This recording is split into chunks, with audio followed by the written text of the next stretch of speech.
лучи солнца. Шар превращается в колоссальный светящийся купол. Яркое свечение еще продолжается. В этом опыте оно длится необычайно долго. Звук страшной силы напутствует приходу ударной волны.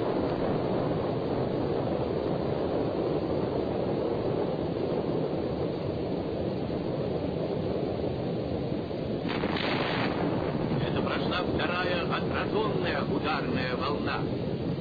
Постепенно порывы воды, сконденсировавшиеся со фронтом ударной волны, рассеиваются, раскаленное облако уходит вверх, увлекая за собой гигантский пылевой столб. La Guerra Fría representó un periodo de grandes tensiones entre Estados Unidos y la Unión Soviética, entre 1945 y 1989. Se considera que fue una guerra entre dos sistemas opuestos de gobierno. Estados Unidos y Occidente representaban al capitalismo, y la Unión Soviética al comunismo. Ambos bandos tenían ideas muy diferentes de cómo dirigir un país, y ambos pensaban que su sistema era superior. Una fuente enorme de tensión fue que ambos creían que el otro estaba tratando de propagar sus creencias alrededor del mundo y dentro de su propia esfera. La Unión Soviética era un estado comunista, gobernado por un único partido, el Partido Comunista de la Unión Soviética. Durante la posguerra, la Unión Soviética se ocupó de expandirse a través de varios acuerdos, y ayudando con la reedificación de varios países destruidos por el paso de la guerra, convirtiéndolos en estados satélite. Por ende, las políticas de la Unión Soviética se expandieron a todos los países pertenecientes a su esfera. Las tensiones entre el bloque capitalista y el bloque comunista cada vez se hacían peores, con el riesgo siempre latente de la destrucción nuclear, siendo las ciudades de Hiroshima y Nagasaki testigos de primera mano del poder destructivo de las armas nucleares. Sin embargo, la vida para los ciudadanos dentro de los países de cada bloque debía continuar. La Unión Soviética controlaba cada aspecto de la vida pública, pero eso no impidió que la cultura occidental y toda forma cultural prohibida por el Estado se filtrara dentro de ese lado de la cortina de hierro. Se le llamó samizdat a la copia y distribución clandestina de literatura y de cualquier contenido prohibido dentro del territorio soviético. Samizdat significa publicado por uno mismo. El escritor soviético Vladimir Bukovsky lo definía de la siguiente manera: yo mismo lo creo, edito, censuro, publico, distribuyo y resulto encarcelado por eso. Los materiales prohibidos iban desde tratados políticos y textos religiosos, hasta novelas, poesía, discursos y música. Los residentes soviéticos ingeniaron múltiples maneras de evadir los controles impuestos por el Estado.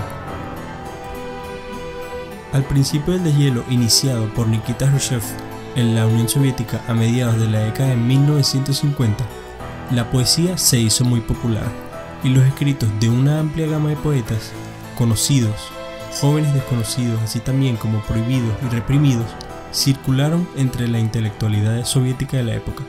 Precisamente, el discurso secreto de Khrushchev ante el 20º Congreso del Partido Comunista fue uno de los primeros documentos publicados en el samizdat, el cual no fue hecho oficial hasta el año 1989, en la época de la perestroika de Gorbachev.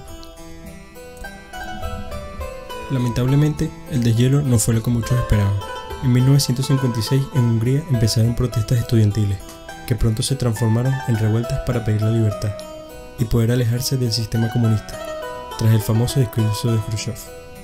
Sin embargo, las protestas fueron reprimidas brutalmente por el régimen soviético, desmintiendo una posible suavización de las políticas del Kremlin de Moscú. Otros simplemente fueron censurados y callados, como Alexander Solzhenitsyn, quien publicaría la novela Un día en la vida de Iván Denisovich, la cual narraba la dura vida dentro de los campos siberianos de trabajo forzado del sistema Gulag durante los años 1950. Por esta razón, fue sacada de circulación y finalmente encontraría su único camino de difusión a través del fenómeno samizdat.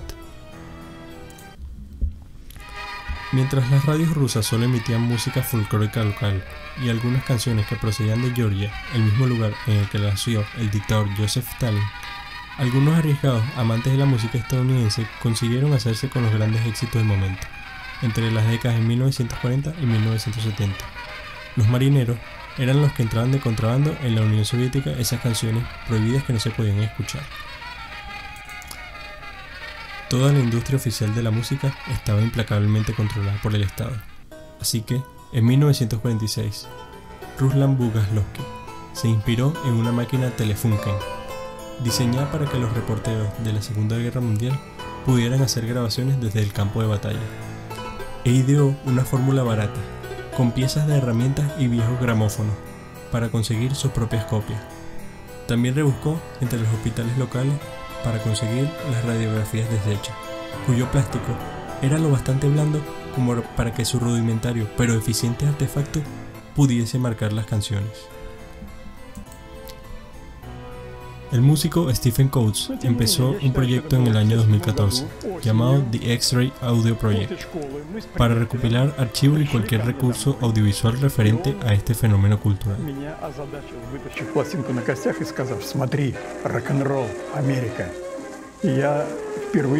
Я взял пластинку эту мягкую в руки и посмотрел на свет, я увидел кости. После этого я поставил эту пластиночку на мамин проигрыватель. Синий проигрыватель, юбилейный, закрутился, и я услышал голос Литл Ричарда. Я спросил у моего приятеля, а кто это? Я был настолько поражен этим экстатическим, вопящим голосом.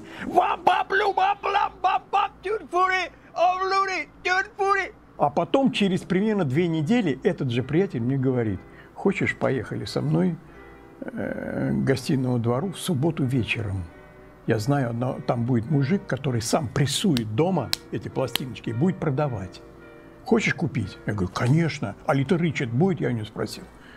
Он говорит, да, конечно. И вот мы поехали с окраины города, с Ржевки. In the Stalin period, it was really poor production of musical. You know, you can listen only Georgian songs or some Russian folk songs, and I mean on the radio. No jazz, or, of course, no rock and roll, nothing. El documental de Coates muestra la elocuencia de los soviéticos para evadir los controles impuestos por el Estado. Una lista realizada por el Ministerio de Cultura soviético en 1984 muestra hasta qué punto llegó la censura. El gobierno recomendó que, para reforzar la lucha contra la influencia de la ideología burguesa, se prohibiera a los B-52 por su militarismo, a Blondie y Madness por su violencia, a Depeche Mode por ser apolítico, a Donna Summer y Rod Stewart por el erotismo, a Culture Club por la homosexualidad, a Madonna por el sexo, a Michael Jackson por el horror, a Motorhead por la torpeza moral, a Pink Floyd por una perversión de la política exterior soviética. Y eso era un año antes de que Mikhail Gorbachev emprendiera la perestroika y la glasnost. Finalmente, Samizdat nos enseña que ningún control burocrático ni ningún gobierno, por más totalitario y violento que sea, jamás podrá entorpecer la voluntad de los ciudadanos para culturizarse y acceder a los conocimientos.